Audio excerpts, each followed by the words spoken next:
Assalamualaikum warahmatullahi wabarakatuh. Halo adik-adik, pada video kali ini kita masih membahas bab 4 ya, yaitu tentang suhu, kalor, dan pemuaian. Pada kali ini kita akan membahas tentang pemuaian. Yang akan kita bahas yaitu yang pertama pengertian pemuaian, kedua pemuaian pada zat padat, yang ketiga pemuaian pada zat cair, yang keempat pemuaian pada gas, kemudian yang terakhir pemanfaatan pemuaian dalam kehidupan sehari-hari. Nah, sebelum itu kita masuk dulu pengertian pemuaian. Nah, pemuaian adalah perubahan suatu benda yang dapat bertambah panjang, lebar, luas, dan volume yang terjadi karena menyerap kalor atau panas. Nah, misal besi dipanaskan itu tentu akan berubah bentuknya, entah itu berubah luasnya, panjangnya, atau volumenya. Kemudian penyusutan. Nah, lawan dari pemuaian adalah penyusutan. Penyusutan adalah perubahan suatu benda yang dapat berkurangnya panjang, lebar, luas, dan volume yang terjadi karena melepas kalor atau panas. Nah, kalau pemuaian itu menyerap kalor, kalau penyusutan itu justru melepas kalor. Nah, ketika suatu benda menyerap atau melepas itu tentu bentuknya akan berubah. Walaupun tidak terlalu besar perubahannya, tetapi ada perubahan seperti itu. Selanjutnya koefisien muai. Nah, apa koefisien muai itu? Koefisien muai adalah bilangan yang menyatakan seberapa besar pertambahan panjang atau luas atau volume suatu bahan setiap satuan panjang atau luas atau volume jika suhunya naik 1 derajat Celcius. Selanjutnya kita bahas tentang pemuaian zat padat. Nah, apabila zat padat dipanaskan, misal zat padat itu besi misal ya. Apabila besi dipanaskan, maka partikel-partikel yang ada pada besi itu akan bergetar dengan gerakan yang semakin cepat dan saling menumbuk dengan gerakan partikel di dekatnya.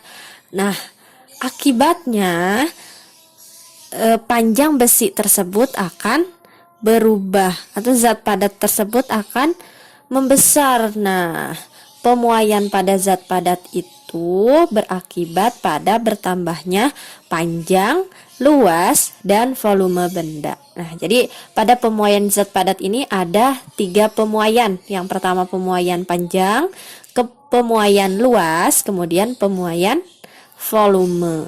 Nah, untuk pemuaian panjang sendiri ini dipengaruhi oleh beberapa faktor, yaitu yang pertama jenis zat padat.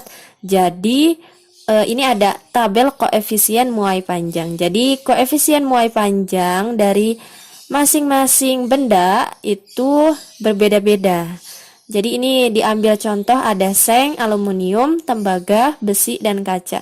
Di sini dapat dilihat ya, alfa itu koefisien muai panjang. Nah, ini ada 0,000029 kemudian sampai yang kaca. Jadi setiap zat padat itu koefisien muai panjangnya berbeda-beda. Nah, kemudian panjang benda. Nah, panjang benda juga mempengaruhi terhadap pemuaian panjang, karena semakin panjang benda yang dipanaskan, pemuaiannya pun semakin panjang, pemuaiannya semakin besar kayak gitu. Kemudian besarnya perubahan suhu.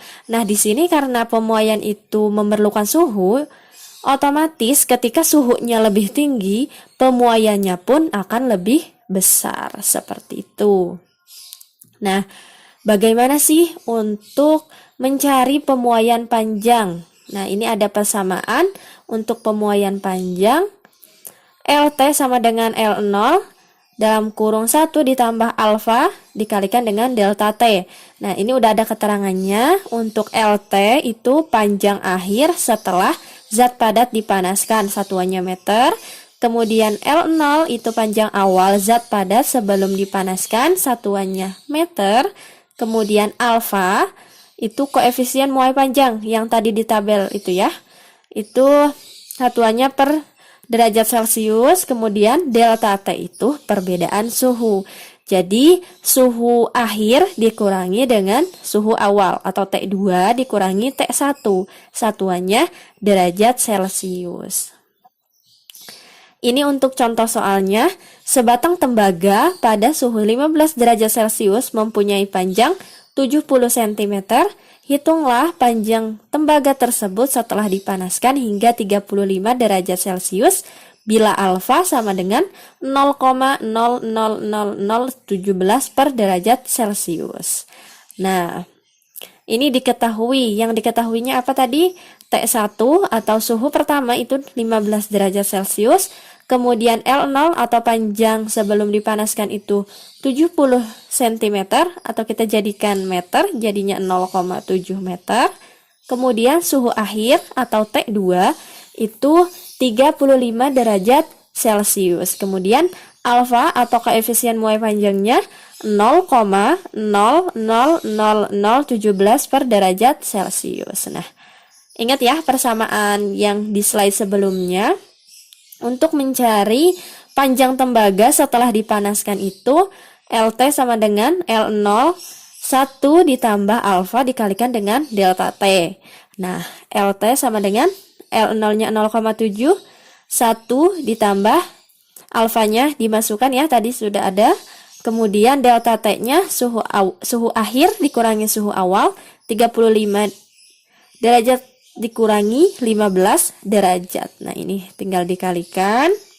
1 ditambah ini 0,00017 dikali 20. Nah, hasil akhirnya adalah LT-nya atau panjang tembaga setelah dipanaskan yaitu jadi 0,0700238 meter. Yang awalnya 0,7 meter berubah jadi 0,7000238 meter. Nah, seperti itu ya. Nanti kalau misalkan yang ditanyakan pertambahan panjangnya berarti tinggal LT dikurangi L0 seperti itu. Selanjutnya kita bahas tentang pemuaian luas. Nah, untuk pemuaian luas ini rumusnya AT sama dengan A0 1 ditambah beta dikalikan delta T. Nah, sebenarnya ini sama ya, rumusnya sama seperti pemuaian panjang, hanya di sini karena luas berarti kita memakai simbolnya A. Kemudian untuk koefisien muai luasnya itu beta, kita pakai beta. Dan beta itu sama dengan 2 kali alfa gitu. Jadi tetap sama. Cuma nanti ketika yang diketahui alfa berarti untuk mencari beta yaitu 2 dikalikan dengan alfa. Nah, ini ya. AT itu luas akhir zat padat setelah dipanaskan. Kemudian A0 luas awal zat padat sebelum dipanaskan. Nah, ini satuannya meter persegi karena di sini luas. Kemudian beta itu sama dengan 2A sama dengan koefisien muai luas. Delta T itu perbedaan suhu. Suhu akhir dikurangi suhu awal. Lanjut contoh soalnya. Ali dan Ayah melanjutkan perjalanan untuk melihat proses pembakaran plat aluminium berbentuk persegi dengan panjang sisinya 20 cm dan dipanaskan dari 0 derajat Celcius menjadi 30 derajat Celcius. Jika koefisien muai aluminium adalah 2,25 kali 10 pangkat minus 5 per derajat Celcius, tentukan luas akhir plat aluminium tersebut setelah dipanaskan. Nah, kita tulis yang diketahui L0 sama dengan L0 luas awalnya itu 20 cm. Kita jadikan L0 itu panjang ya, panjang sisinya itu 20 cm. Kemudian kita jadikan meter jadi 0,2 meter. Kemudian A0, nah di sini kan platnya berbentuk persegi yang sisinya itu 0,2 meter. Jadi kita kalikan 0,2 kali 0,2 karena Luas dari persegi itu sisi kali sisi. Hasilnya 0,04 meter persegi. Kemudian suhu awalnya 0 derajat Celcius, suhu akhirnya 30 derajat Celcius. Dan di sini beta atau koefisien muai aluminiumnya 2,25 kali 10 pangkat minus 5 per derajat Celcius. Yang ditanyakan di sini AT atau luas akhir setelah dipanaskan plat aluminium tadi ya. Nah, jawab AT sama dengan A0 1 ditambah beta dikalikan dengan delta T. Ya, tinggal dimasukkan nilainya. A0-nya 0,04, 1 ditambah betanya 2 kali 2,5 kali 10 pangkat minus 5 dikali T2-nya 30, T1-nya 0. Jadinya 0,04 dikali dengan 1 ditambah 67,5 kali 10 pangkat minus 5. Nah, ini AT sama dengan 0,04 dikali 1 ditambah 0,0000675. Ini hasil perkalian dari 67,5 kali 10 pangkat minus 5. Nah, AT sama dengan 0,04 kali 1,000675. AT 0,040027 meter persegi. Nah, yang awalnya luasnya itu cuma 0,04 meter persegi, sekarang jadi 0,040027 meter persegi. Selanjutnya kita bahas tentang pemuaian volume. Nah, kalau tadi pemuaian luas, sekarang kita bahas pemuaian volume. Nah, sama ya, sama seperti pemuaian luas dan pemuaian panjang. Hanya saja di sini yang dihitung adalah tentang volumenya. Jadi, ada VT, VT itu volume akhir, kemudian V0, V0 itu volume awal sebelum dipanaskan. Nah, di sini bukan lagi alfa, bukan lagi beta, tapi di sini memakai gamma. Gamma itu sama dengan 3 kali alfa. Nah, sama. Nah, gamma ini koefisien muai volume. Nah, untuk delta T-nya sama. Perbedaan suhu T2 dikurangi T1.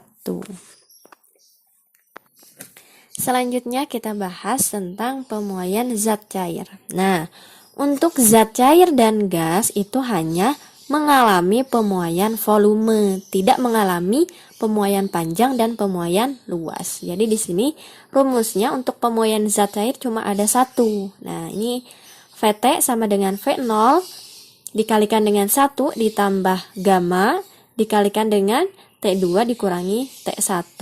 Nah, VT itu volume zat cair sesudah dipanaskan, satuannya meter kubik. V0 itu volume zat cair sebelum dipanaskan, satuannya meter kubik. Kemudian gamma itu koefisien dari muai volume. T1 itu suhu zat sebelum dipanaskan, kemudian T2 suhu zat setelah dipanaskan. Nah, ini ada beberapa contoh dari zat cair, kemudian ini ada koefisien muai volumenya ya. Ada etanol, karbon sulfida, gliserin, air raksa, dan air. Seperti itu. Nah, untuk selanjutnya yaitu pemuaian gas. Nah, sama ya. Pemuaian gas juga hanya mengalami pemuaian volume. Nah, ini rumusnya.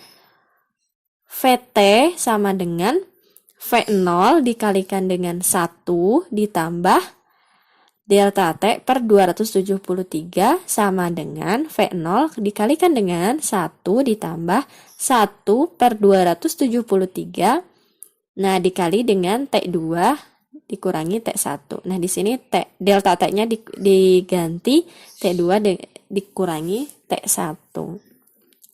VT itu volume zat sesudah dipanaskan, satuannya meter kubik. Kemudian V0 itu volume zat sebelum dipanaskan, satuannya meter kubik. T1 itu suhu zat sebelum dipanaskan, satuannya derajat Celcius. Kemudian T2 itu suhu zat setelah dipanaskan, satuannya derajat Celcius. Lanjut, kita bahas tentang pemanfaatan pemuaian dalam kehidupan sehari-hari. Nah, ini ya, yang pertama, ban sepeda, motor, dan mobil. Nah, mungkin adik-adik mempunyai motor, mobil, atau sepeda.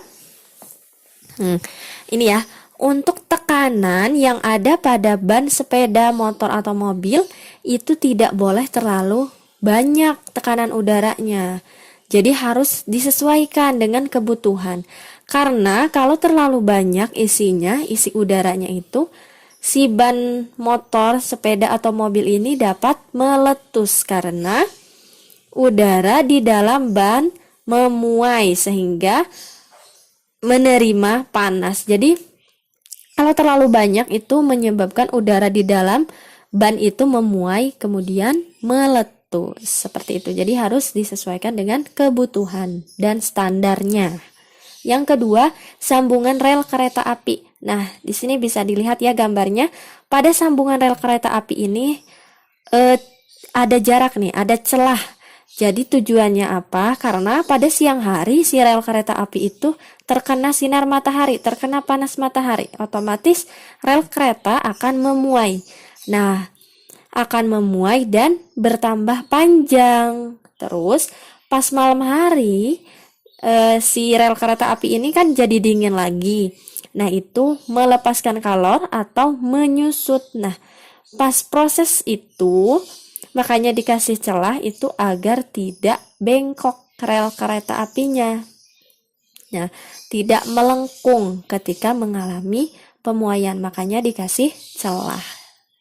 Selanjutnya, pada pemasangan kaca jendela. Nah, pada pemasangan kaca jendela juga ini antara kayu dan kacanya itu diberi jarak agar ketika memuai si kacanya itu tidak pecah kacanya karena sudah ada jarak atau ada celahnya gitu. Kemudian yang terakhir pada penggunaan termometer. Nah, ini ya, termometer digital itu menggunakan logam sebagai sensor suhunya yang kemudian memuai. Jadi di dalam termometer digital juga terjadi pemuaian logam. Nah, kalau termometer air raksa itu juga terjadi pemuaian, tapi pemuaiannya pemuaian air raksa. Nah, seperti itu ya, bisa difahami tentang pemuaian. Mungkin cukup sekian untuk materi pada pembelajaran kali ini. Semoga bermanfaat. Wassalamualaikum warahmatullahi wabarakatuh.